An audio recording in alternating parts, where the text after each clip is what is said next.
What's going on? Happy Monday. Nick Whalen, Alex Barutha here with you. It's the RotoWire Fantasy Basketball Podcast brought to you this week by Sling TV, by Dabble.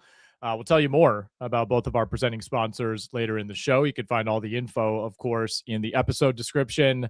Once again, Alex, a big weekend in the NBA. We had some Christmas Day games to discuss. Kind of old news at this point, but San Antonio making yet another statement, third statement in like 12 days against the Oklahoma City Thunder. So we'll talk a little bit about the fallout there, go through some of the big injury news from the weekend.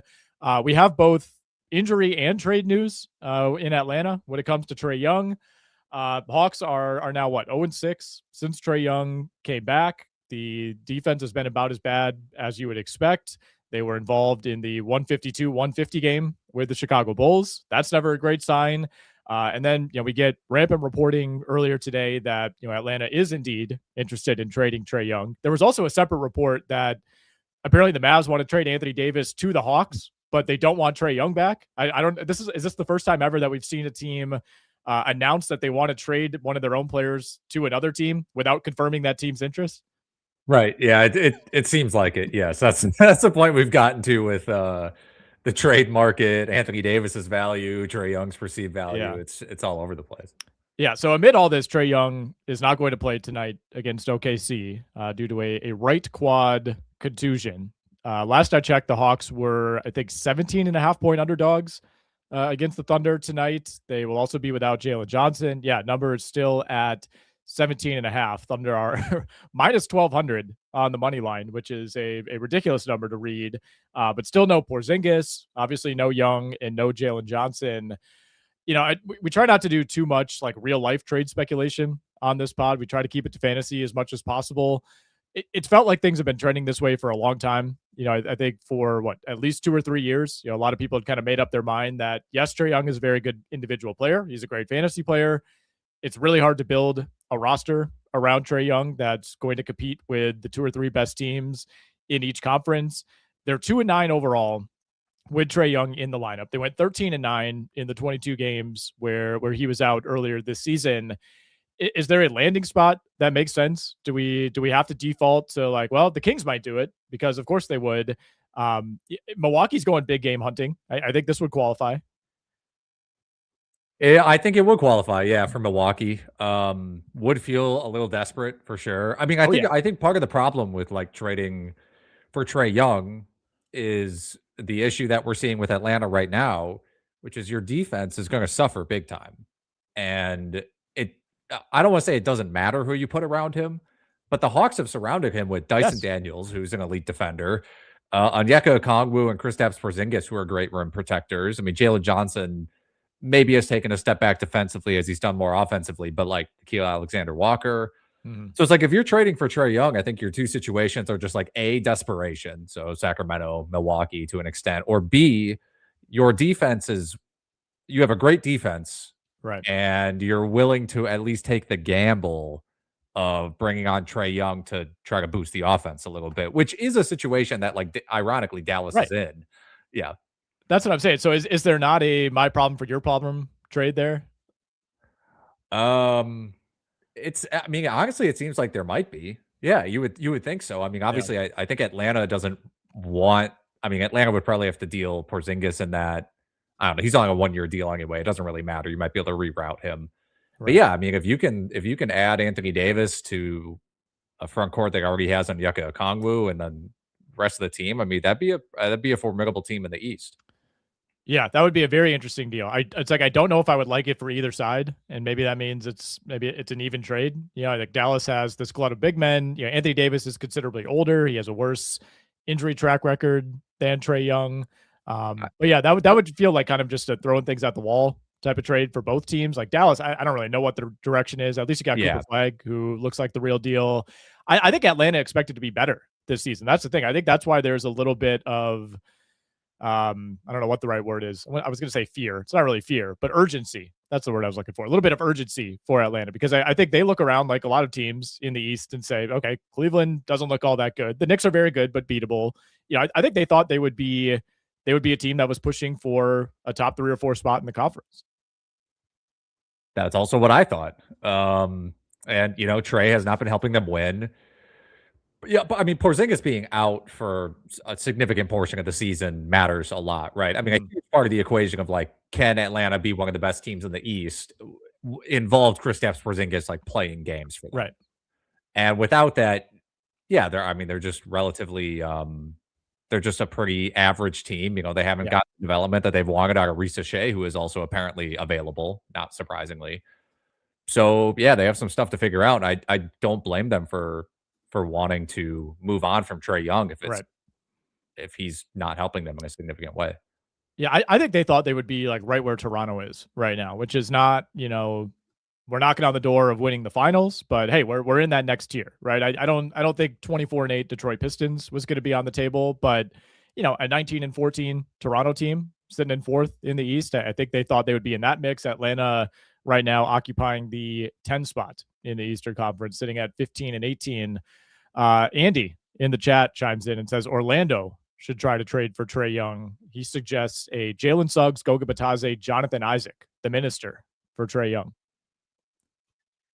I mean, I think Atlanta would think about that. I mean, if you can pair Jalen Suggs and Dyson Daniels in the backcourt, that'd be probably the best defensive backcourt in the NBA. Yeah, maybe outside of OKC, yeah. Outside of OKC. Well, San Antonio's got a case too, but yeah. It's in the mix. It would be in the mix.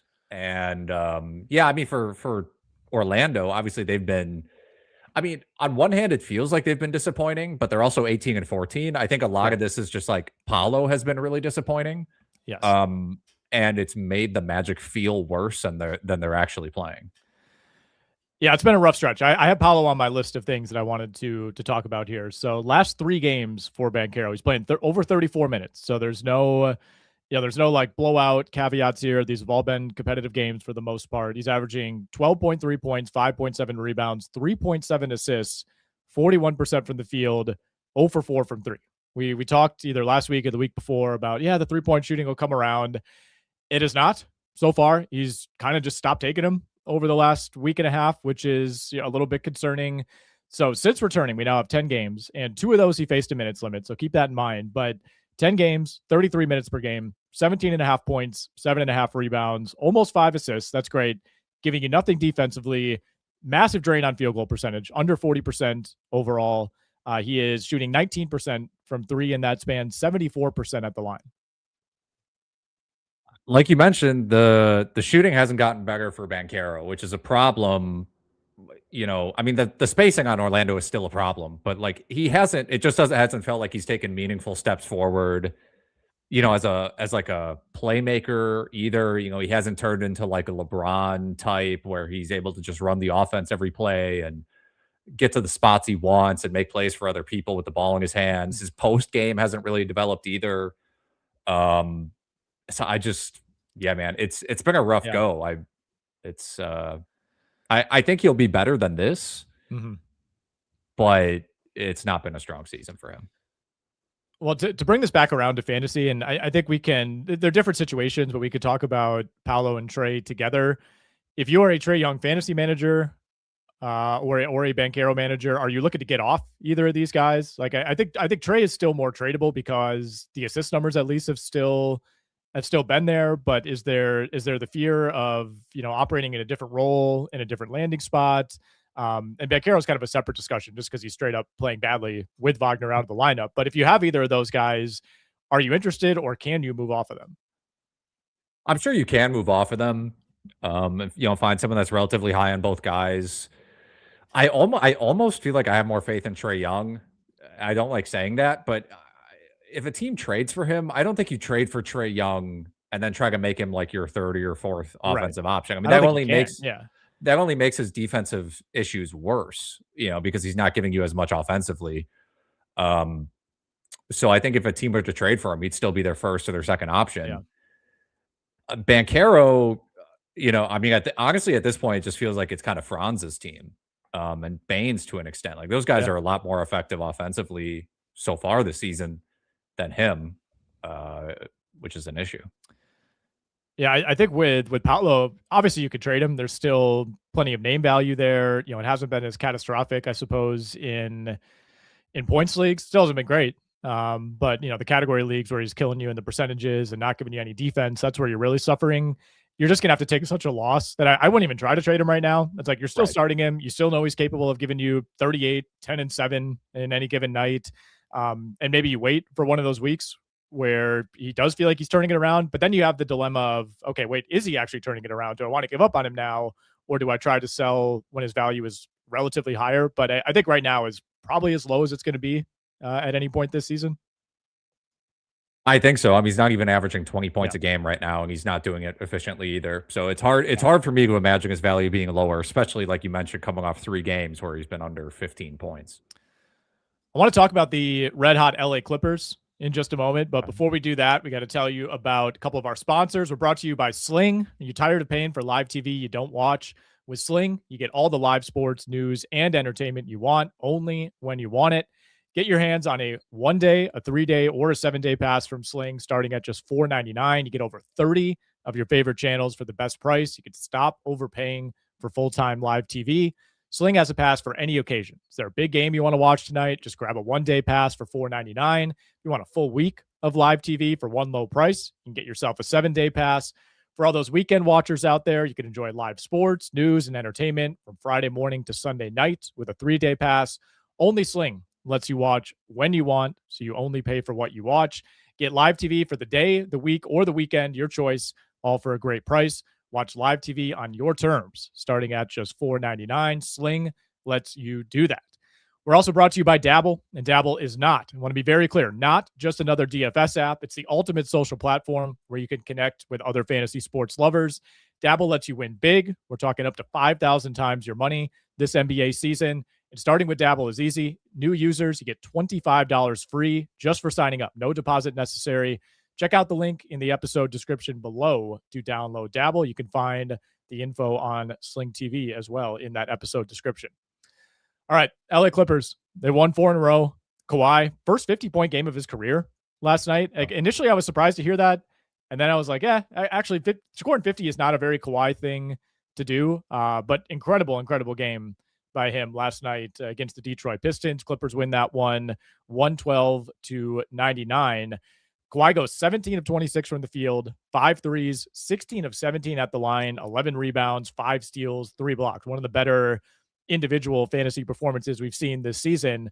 So that's now 4 straight over Detroit, Portland, Houston, and the LA Lakers. A decent schedule. It's not beating the Spurs or the Knicks or the Thunder, but we'll take it. Do you buy that the Clippers are somewhat moving in the right direction? Was Zubac the problem all along? It is an interesting coincidence. I will say the thing.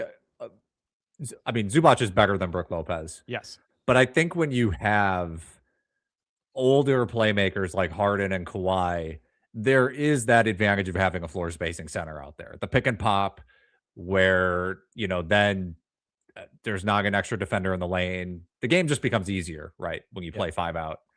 And I think that's freed up Kawhi. It's freed up Harden to play better. So I do buy this to an extent. Yeah. Lopez has put up basically the exact numbers I think we expected in the 4 games without Zubac. 13.5 points, 6 rebounds. You'll take that. I mean, that's on the upper end for Brook Lopez. 1.8 blocks. Like if you did pick him up, if you streamed him this week, I think it worked out. You got 9 threes in one game in 3 quarters against Portland. I was watching that game. I think that was the day after Christmas. He was furious when he was taken out for a regular rest. There's like 2 minutes left in the third quarter, and he's like barking at Ty Lue when he had just hit his 9th three. It's like, calm down, dude. You're playing 33 minutes. And then, of course, came back and went 1 of 4 from 3 last night. But on balance, I think he's provided about what you'd expect. I decided that for now I'm going to ride out Kawhi. You and I have talked every week about, when do you pull the trigger? Do you trade him? When is the injury going to set in? It feels like at some point it's happening, but he's playing back-to-backs. He's been one of the 10 best fantasy players in the NBA when healthy. So I think I'm going to give this at least another couple weeks before I look into offloading him. Kawhi's been incredible, man. Like you said, I mean, at this point, it's hard to trade him. I mean, this is the conundrum you run into with Anthony Davis as well, where it's like, well, now he's playing well, I don't want to trade him. This is probably the sell high moment. Like, maybe Yeah. of the last 5 seasons, to be honest with you. Not to try to be too hyperbolic, but I mean, it's potential arguably the all-time best game moment. of his career. Yeah. Yeah. That leads into a kind of a grander topic that I want to discuss here. I know on YouTube, the title of this video is, guys we're looking to offload. Kawhi, I think could certainly fit that. And I have a list of other players that will hit throughout the show, but this is the time of year where you start to receive some offers, you start to float some offers. And I think in category leagues, especially, you have enough of a grasp of, okay, where am I strong? What was an early season fluke versus what's not? What categories do I need help in? And then trying to decide, okay, do I kind of soft punt or full on punt a category? Do I try to climb there? You offered me a very fair deal, which I declined last night. My J Huff for your Davion Mitchell. Now, for context, I am dead last in this league in assists, but I'm buried enough that, like, reasonably, I think I can only climb 2, 3, maybe 4 spots.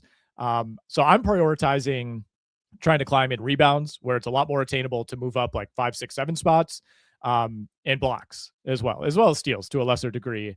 So while that was a fair offer, and while I do worry about the longer term viability of J Huff, I also worry about him going like 1 for 6 from 3 every single night and killing my field goal percentage. That is why I declined that deal, because I think it's more viable for me to move up in other categories.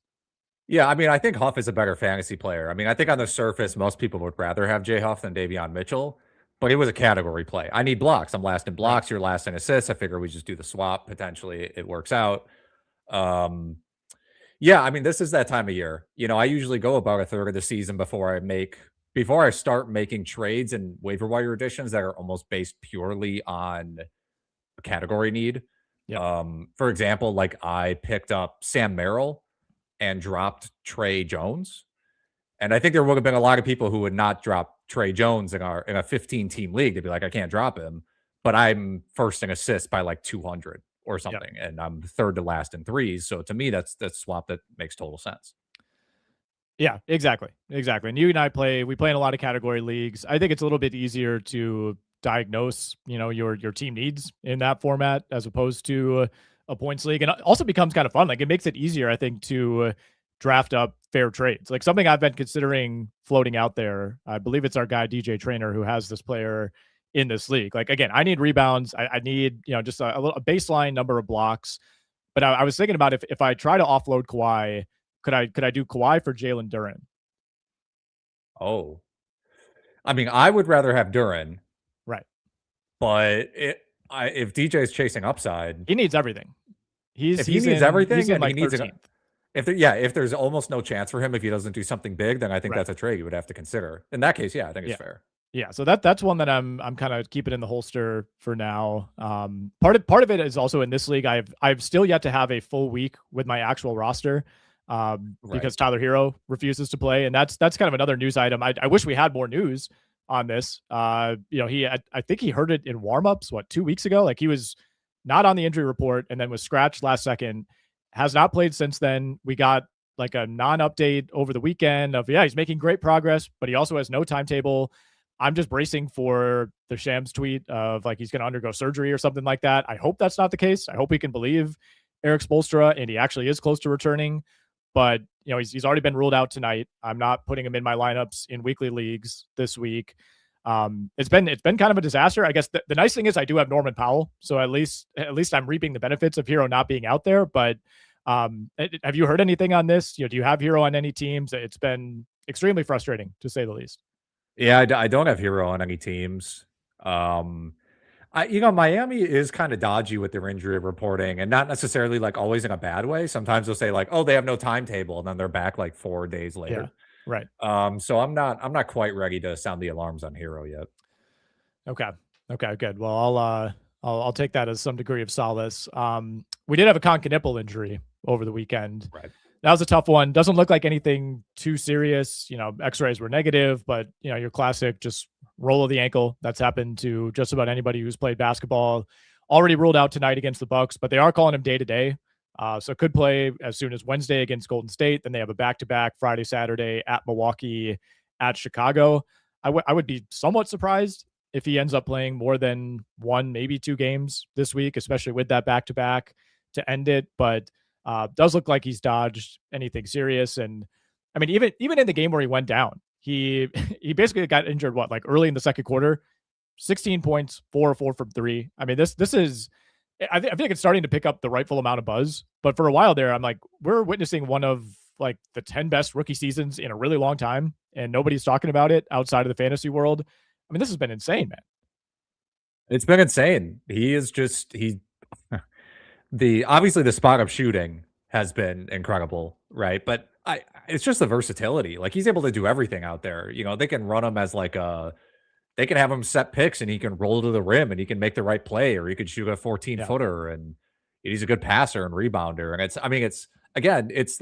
it's essentially everything that we thought he would be coming into the league, but like 40% better across the entire board. Yeah, it's unbelievable. I mean, he's the player now that I thought he would be in like 3 years. It's like usually you see signs, you get like 1 out of every 4 or 5 games. You'll get the 24, 4 and 4. I mean, it's every single night. It's just unbelievable. And for a while there, it kind of looked like, all right, he's just eating with LaMelo out of the lineup and Brandon Miller hurt. But it's like even the way those guys talk about him, like there was a post game interview with Miles Bridges the other night, and he's like fawning over Kon Knueppel. And I think we kind of wondered about the fit in Charlotte. Obviously, the team isn't that great, but like, is there a case to be made that he is their best asset right now on a team that has Brandon Miller, Miles Bridges, and LaMelo Ball? I think so. I mean, I think it's between him and Miller, and the issue is that Miller's been the shoulder this season has really, I think, cut into his efficiency.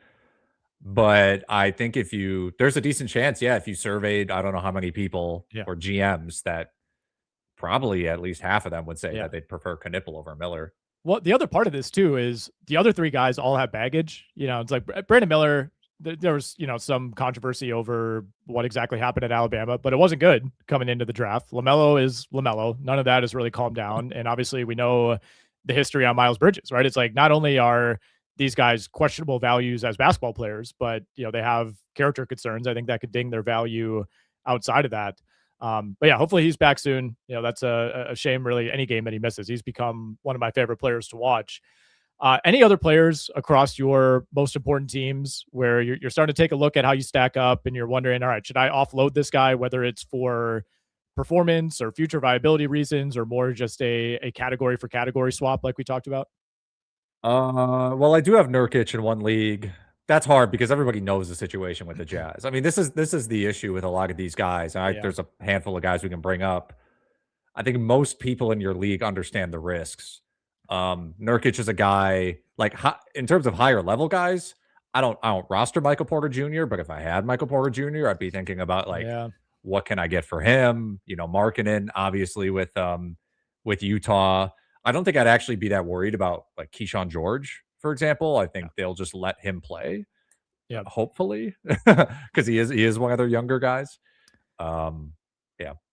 I have 2 guys on my stake league roster, which I'm doing fairly well in that league. Like I said, if we were a little healthier, I think we'd have something there. But whereas you are lapping the field in assists, I'm doing that in threes, and I don't have like an insurmountable lead, but I think I have maybe 80 more threes than the next highest. I have Donovan Mitchell, I have Kawhi, I have Towns, I also have Stephen Curry. I am considering maybe selling on Steph. It's like the fact that the Warriors so badly need him every night is actually working out, because we're getting a lot of high volume nights. We're getting these big scoring efforts out of Steph. It's also kind of become just points and threes. Like I feel like there are so many nights where it's like 1 or 2 assists, 2 or 3 rebounds. He's still giving you steals every now and then. It's been totally fine. I don't have any complaints here, but I'm wondering if I could even work like a 2-for-1, where people want Steph Curry on their fantasy team. They want the threes. They want the explosive games. Like, I'm wondering if there's an opportunity to cash in on him. And, you worry about the mileage stacking up at his age too. Yeah, I think that's possible. Like, if you try to trade Steph and get like a couple of guys ranked in the 40s or something. Right. Just to build in a little more depth, like especially if this Herro thing goes south. Yeah, I think that would be interesting. Like, I wonder if someone would trade you, I don't even know who, like Jaren Jackson and Nick Claxton or something. I know it's like that's not exactly the deal I had dreamed up, but spitballing. Yeah. No, I mean, what I want to get out of it is field goal percentage, rebounds, and then some blocks. So that, that could be another like Jalen Duren and then maybe a throw-in type of piece. Yeah, there could be like a Gobert plus Yeah. something, or like a Zubac, maybe someone who just needs Yeah. pull. You can take you put them on IR for a while, that kind of Yeah. a thing. Alex Sarr, Yep. yeah. Yeah. The Zubac one I like. Maybe that's, wait a week or two and then think about throwing that out there. One more thing one more player I want to hit before we get to the chat here is I have Jarrett Allen in that league and a couple others. Was depending pretty heavily on Jarrett Allen for at least volume rebounding. Was hoping to get some blocks out of it. I am currently not getting either of those things. He has played 23 and 18 minutes over the last 2 games. Did get in some foul trouble in that Christmas game against New York. But still, I mean, you could go all the way back to opening night. He has yet to play more than exactly 30 minutes in any game. And, a lot of this is obviously without Mobley. Yeah, I mean, they're just not featuring him significantly. I wish I had like a real answer, but yeah, sometimes when you watch him, he just doesn't. You don't feel like he's impacting the game the way he used to. yeah. I don't feel like. I mean, the numbers would say that that's true. Obviously, like he's just not blocking as many shots as he used to, and he's not quite the rebounder. But yeah, I don't know what's going on with him. I think he'll get back up to like 20. I think he'll just continue playing around 25 minutes a game, though. I mean, I don't know if you consider that a good or a Yeah. bad thing, but like I don't really see him getting back to 30 minutes a game at this point.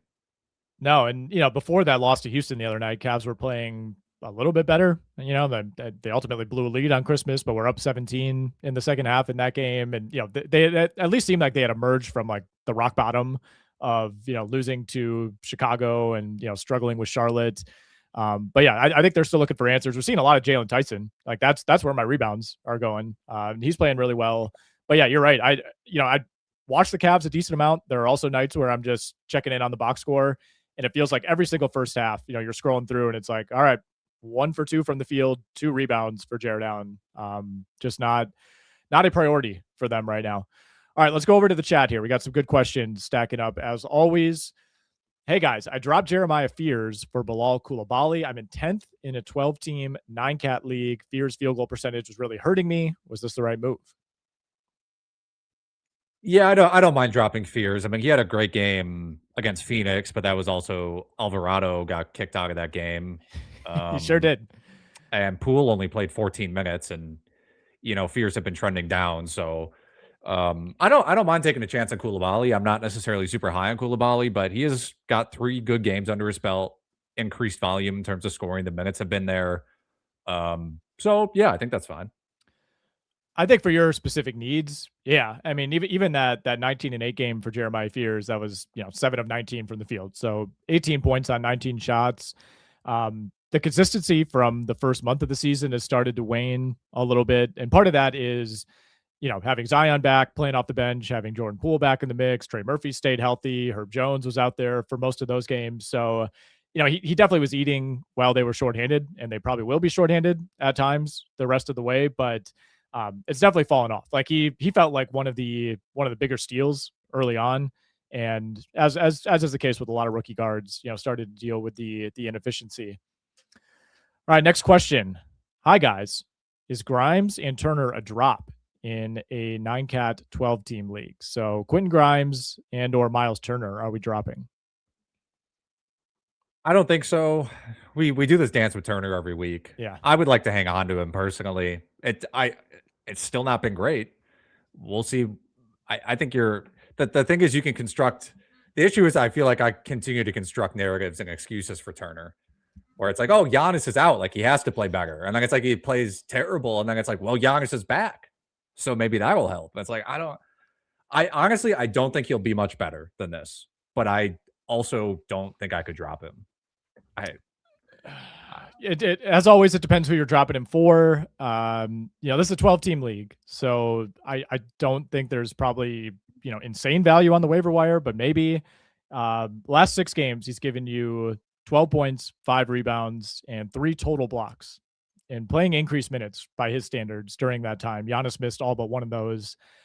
I just don't really know where he's consistently helping you. Like I guess on balance, he's still giving you 1.4 blocks per game on the season. So maybe that's what you're clinging to. But where else? Like he's giving you well below average rebounds for a center. The scoring is nothing special. You could easily find that on the waiver wire in a 12-team league. He doesn't give you any assists. He's well under a steal per game, and he's shooting 41% for the field, 74% at the line. Yeah. I mean, I don't think if you drop him, you're going to have like a huge regret about it. I think you can probably stream in his value. So can you drop him? Sure. I mean, I'm fine saying you can. I wouldn't tell you you have to. As far as Grimes goes, I think Grimes has been like kind of he got sick the other day, and then he came back and had a bad game, and then he had like a couple bad games shooting. I'm personally not that worried about Grimes. I think they rely on him a lot, and I think he's played pretty well overall. So I would hold on Grimes. I think it's just been like a bad week for him. All right. Good question here. A couple names I wanted to hit. Good afternoon, guys. Will Bam Adebayo return tonight? And separately, is Kyshawn's injury cause for concern? Kyshawn George. Bam Adebayo, as we record this on Monday afternoon, listed as probable. So we would expect him to be back tonight for Miami after missing the last two.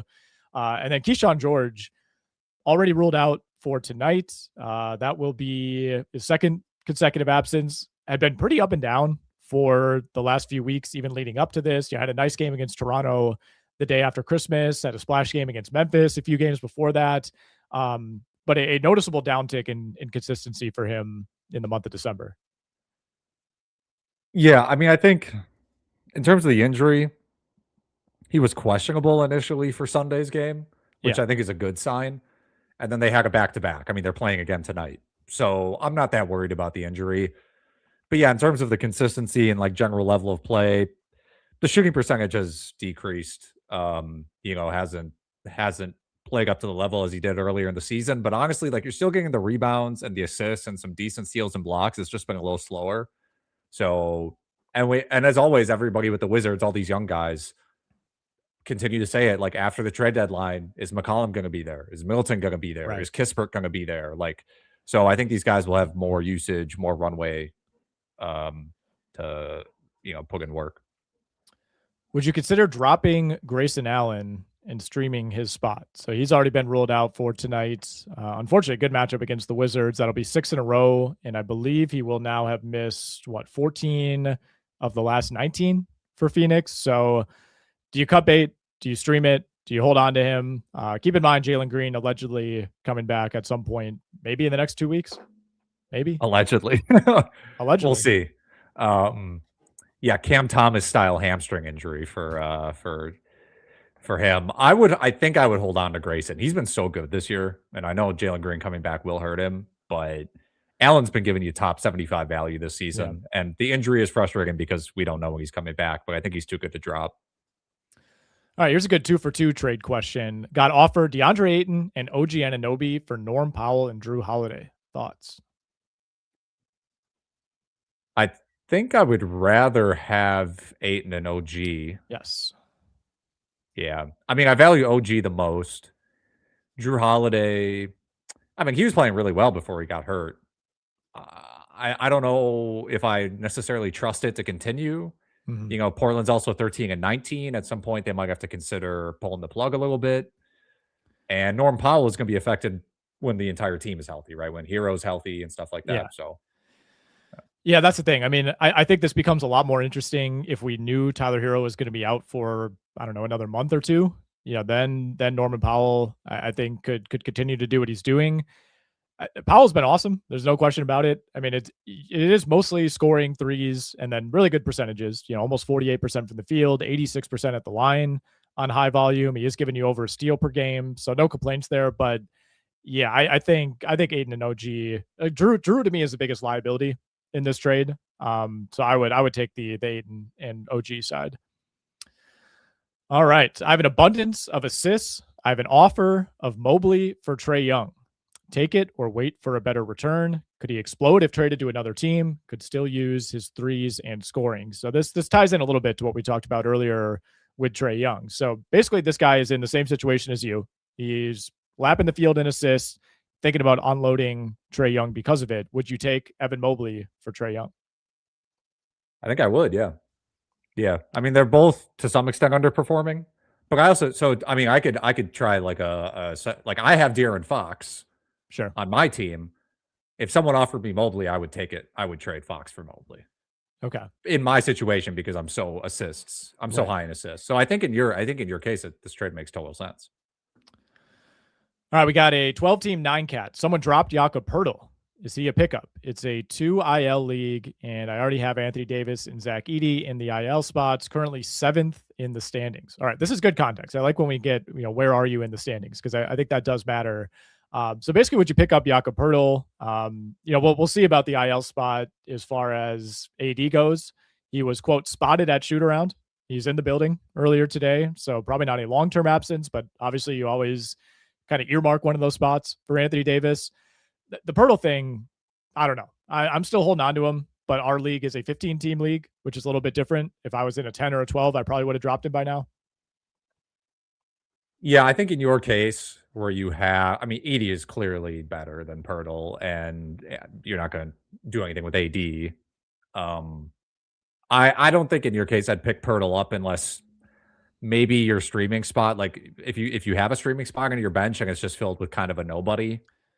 Yeah. Maybe you bring in Poeltl because AD is probably going to come back within the next 2 games, and then you can slot Poeltl into your IR. I would think about that, but I don't think you have to do it. I would be a lot more open to it if this is a daily or even like twice weekly lineup league. I think in a full weekly lineup lock league, it's going to be pretty tough sledding for Poeltl. Like, he's had multiple opportunities to get healthy, multiple setbacks already. If and when he's back, I don't think he's going to be playing back-to-backs. So that's something you have to factor in. The minutes have already been somewhat reduced anyway. The only reason I'm still holding him is because I need the specific stats that he does provide when healthy, and there's just not a lot of options out there. But I don't know. For instance, I picked up Luke Cornett in that league this week as some Poeltl insurance. Yeah, Cornett's been solid. So I think that's a fine move for you. Is Cam Thomas returning going to ruin Noah Clowney? It could. I Clowney's still been firing away. So I don't think it's been an issue yet. I guess it's been 1 game, but it could decrease Clowney's upside a bit, but I'm not going to drop him, or I don't think I would trade him. Yeah. I'd be more worried about like other guys on the roster, like Yegor Demon and Terrence Mann, I guess, has been getting minutes. Yeah, Clowney still played 34 minutes the other night against Minnesota with Thomas back, so I wouldn't worry about it quite yet. Also love Cam Thomas coming, like 2 months off, coming back, immediate 30 piece right away, 30 points in 20 minutes off the bench. All right, sup, fellas. I'm in a 10-team head-to-head points league, and Cam Thomas, of all people, is available on waivers. Would you drop either Kyshawn George or Ben Mathurin to pick him up? Those are the worst guys on my roster. I don't think I would drop Kyshawn George. I still really like him long term. I would think about Mathurin, but I don't know. Would you drop Mathurin to pick up Cam Thomas? I think so. I think I would. Okay. Mathurin's been super inconsistent. I think you're at least getting bankable points every night with Cam Thomas, and every now and then you'll get some rebounds, some assists. I thought Mathurin would be doing more as a rebounder because like the per minute rebounding numbers for him have always been crazy. Yeah. And, he's had a couple, I think he had like 11 rebounds. That was all the way back on opening night. He had a big rebound game against Charlotte. He's still an above average rebounder for his size and position. But, last 15 games, we're talking 5 boards. So like, I don't think there's enough of a difference in terms of like that secondary category for him. And he gives you no assists. He gives you pretty spotty defensive stats. So I would go Cam Thomas. All right, now we're getting into the meat of it here. Dylan Cardwell or Andre Drummond, who I noticed you parted ways with this weekend in the 15-teamer. Yeah, Drummond, Embiid's been a little healthier. We've seen some Adem Bona lately, that he's kind of getting put back into the mix. So I lost a little faith in Drummond. I needed some threes. So I moved on from him because it wasn't going to be as consistent as it was going to be before. I think I would actually rather have Cardwell at this point, especially because you're getting like real blocks from him and steals, honestly. Cardwell, 9 games, 18 minutes a game, 4 points, 5 boards, 1.8 blocks, 1 steal, 50% shooting. We know the situation with Sabonis, who's going to be out at least until like mid-January and then potentially getting traded. So I think I'd rather have Cardwell. All right, so let's say Jakob Poeltl's out for the rest of the season, or even just a longer term absence. Would you drop Kyle Filipowski to pick up Mo Bamba? I don't think so. I mean, I might drop Filipowski for other reasons. Yeah, right. But I have pretty much zero faith in Bamba playing more than like, I mean, past 3 seasons when he's played like 15 minutes a game. Right. That's just not gonna get it done from a fantasy perspective. I don't think he'll play more than that. I feel like we go through this every year when Bamba randomly signs with a team, and you're like, there are minutes available, and usually like a month later he's just completely out of the rotation. So I do think them signing Bamba is not a good sign for Poeltl. You know, I don't think you bring in that depth unless you feel like you need it. But yeah, I don't think there's going to be enough there. And Filipowski's kind of getting like the Derek Queen treatment right now in Utah. It's like, all right, 35 minutes one night, 11 the next. Yeah, he's been really, really inconsistent. Some of that's like who's been available. You know, I don't know. I mean, if you're in a deep league, you might have to hang on just for the post deadline upside, but it's hard when you're in a standard league. All right, we'll hit a few more before we head out. Should I trade Curry for Booker in a points league with a games limit? I mean, I think Booker's probably the better points league player. I'm gonna look quick. Booker's 41 fantasy points a game. Curry, it's got to be less than that, right? Curry, 42, basically the same. I mean, you know, I hate to be like, well, it's close, it's a wash, but it kind of does feel like a wash to me. I guess, would you consider Booker to be safer from an injury perspective rest of season? Like, he's sneakily missed some time, but obviously much younger. Curry's 37. Yeah. He's an old man. Yeah. I think I would probably rather have Booker for that reason, but it is close. Would you trade Brandon Miller and Myles Turner for Tyrese Maxey? And then someone else in the chat has chimed in and said the Maxey owner would never accept that trade. I agree. If our question asker here, if you are the Maxey owner, do not make this deal. Do not do it. Yeah. I mean, if I had Maxey all the way. Yeah. I think enough said on that one. Would you trade Dyson Daniels, Matas Buzelis, and Kyshawn George for Devin Booker, and I believe this is Najee Marshall? Well, the Najee Marshall aspect of this, I mean, he's been pretty good, but he's kind of fringy still, I would say. I mean, especially when you're talking long-term value. So I almost view this as just like Dyson Buzelis and Kyshawn for Booker. Yeah. I'd probably rather have the 3 guys because I'm probably starting those guys every week. But I don't know, man. If you're low in the standings, like if you're in the bottom half of the standings and it just hasn't looked good for you, I might consider just trying to shake things up and grabbing Booker. But otherwise, I'd probably keep the 3 guys. Yeah, I think this is a pretty fair 3-for-1 as far as like not giving up a huge headliner piece. But you know, you're going to take a pretty big hit in steals with no Daniels. Would you be hesitant to, if you were the one trading Dyson Daniels, would you be hesitant on that at all, given the Trae Young stuff that we talked about?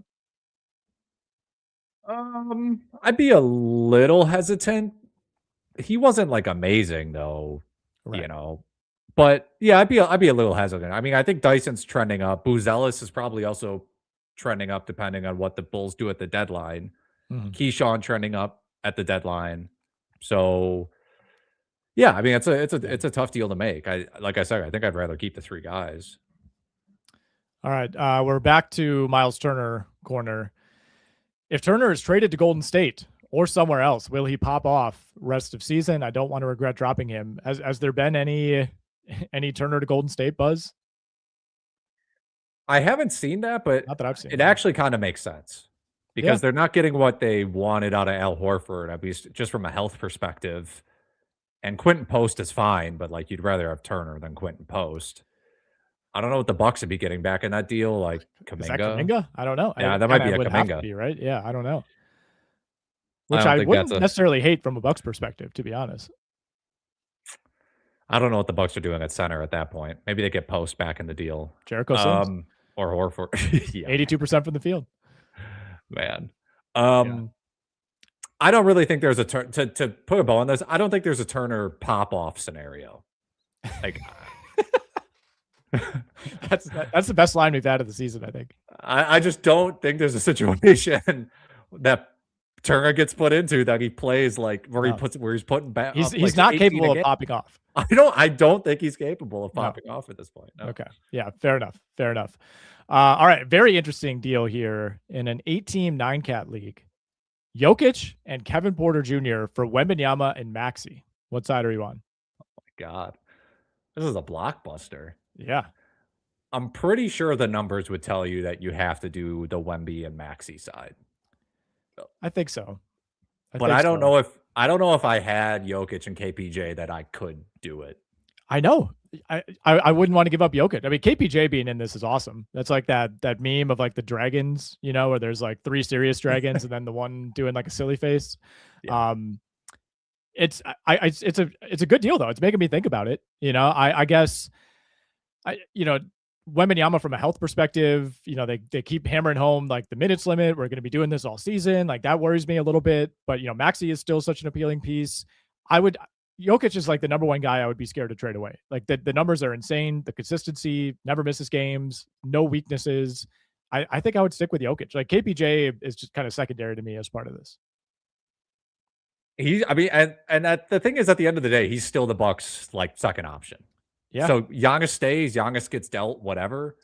KPJ is still going to be putting up huge usage, and yeah, I don't expect that to change. If this was Jokic with no KPJ, if this was Jokic straight up for Wemby and Maxey, I think I would do it. But the inclusion of Porter is honestly, it's enough to make me be like, I don't think I can do this. All right, so Aaron Nesmith just came back from injury, played the other night against Miami. That was on Saturday. 19 minutes, 9 points, 5 rebounds, 2 blocks, 1 assist, 3 threes. Took 8 threes in 19 minutes in his return. Is he an ad in 12-teamers? I think he should go. If you have a streaming spot, he should go there. And then I think you kind of reevaluate in 2 weeks, because he did have like a month and a half off with a knee injury. So I think he'll be limited and stuff like that. Last season, he ranked, basically the past 2 seasons, he's been like ranked in like 150 to 125-ish kind of player. But in theory, he should have the highest usage rate of his career this season. Yeah. Because of the situation that Indiana is in. So I would like to pick him up if you have a streaming spot, and then let's see what happens in a couple weeks. Do we consider dropping Zach LaVine? My IL spots are full. I need a roster spot. What is his outlook rest of season? Very tough to get a read on anything the Kings are doing game to game right now. But just Zach LaVine in general, 20-point per game guy, not really giving you much else outside of threes. Percentages have been good.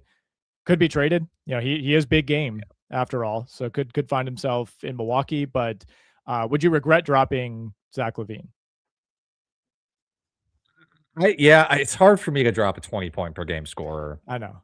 I hate to be like that simple about it and just be like a box score guy and be like, 20 points, can't drop him. I think that's the case, honestly.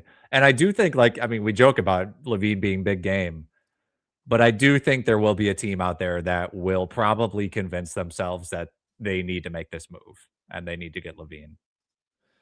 Yeah, I would say in most of my leagues, if Zach LaVine popped up on the waiver wire, he would be easily the most appealing option. So that's one way to frame it. Is Peyton Watson a must roster in 12-teamers? Until Gordon and Brown come back, yeah. Which could be soon. And Cam. It sounds like they might come back this week or soon. Yeah. So until then, yes. Yeah. Would you try to trade out Coby White? Talked a little bit about him as a trade out candidate on last week's show. And also Zach LaVine and or Brandon Ingram. It's a 9-cat 12-team head-to-head punting blocks. So essentially Coby White, Zach LaVine, Brandon Ingram. Would you be willing to sell any of these guys? Talked a little bit about LaVine, so we could skip him. Essentially last week, we said Coby White there's a chance he could be traded. There was the Minnesota rumor. I think that would be a really nice fit and would be great for him basketball wise, would be great for Minnesota, would probably be a downgrade in terms of fantasy opportunity on that team. Could hurt Dante DiVincenzo as well. So that's something I would keep in the back of my mind. Ingram's a really interesting one, though. Raptors are playing well. He's been their second best player. Scotty Barnes had a monster game the other night, but Ingram, it feels like every single night is giving you 24, 6 and 5. Would you sell high on Ingram? Is there any lingering injury concern or, just decline as the season goes along? Yeah, I would think about a sell high on Ingram because he always gets hurt. I hate to make it that simple, but he's played more than 64 games once in his entire career. I mean, he's just injury prone. So I would look to be selling high on Ingram. He's basically been he never really grades out that well in category leagues. But he's essentially been a top 75 per game player. Yeah. So I think if you could get anybody back in that range, I think that's totally fine and be good. That'd be good. Coby White's interesting because I think for him, it's just mostly bad shooting. And I don't know why that would be because, the past basically prior 4 or 5 seasons of his career is a 37, 38% three-point shooter. And now this season, he's suddenly 32%, 80% from the free throw line. So to me, Coby White's actually probably a buy low. I mean, despite not shooting well, he's still averaging 21 points and 5 assists. And it's also been better over the last 2 weeks. He's shooting 42% from 3. There were a couple of disaster shooting games because he's played so few games that are still dragging that down. Yeah. Yeah. And so and some of this is I think this is just, it's like a sample size thing. I'm looking right now at his open threes. He's shooting 4 open threes a game and hitting them at 30%. Yeah. That's going to increase. His contested threes, he's making at 37%. So at some point, he's going to make the open ones. The 3-point shooting will be a lot better. All right. We will wrap it up there on a positive Coby White note. Appreciate all the great questions. As always, you see the code right there on your screen. Go put that in at rotowire.com, YouTube 15. You get 15% off any of our subscription products. We'll have 3 more episodes coming your way throughout the week. Alex and I will be back with you next Monday. Again, thank you for watching. Thank you for listening along. We'll talk to you in a week.